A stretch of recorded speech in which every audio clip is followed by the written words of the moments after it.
Question 1, Part C. Simplify 2 over n minus 1 over n plus 1.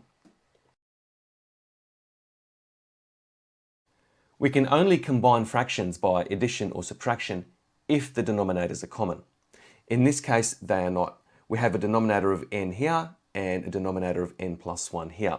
We can create two fractions with a common denominator if we multiply the numerator and the denominator of the first fraction by the denominator of the second fraction, and then repeat that with the second fraction. Multiply the numerator and the denominator of the second fraction by the denominator of the first fraction. So the expression becomes 2 over n times n plus 1 over n plus 1 minus 1 over n plus 1 times n over n. Now, n plus 1 over n plus 1 is just equal to 1. So we're not changing the value of 2 over n, we're just changing the form of that fraction. And the same thing goes for n over n.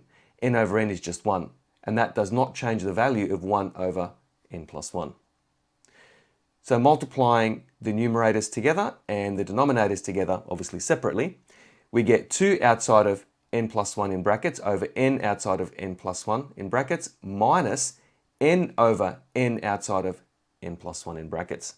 We now have two fractions with a common denominator of n outside of n plus 1. Expanding the brackets here, we get 2n plus 2 minus n, which is this minus n here, over n outside of n plus 1. And collecting the like terms, 2n minus n is just equal to n. We end up with n plus 2 over n outside of n plus 1 in brackets.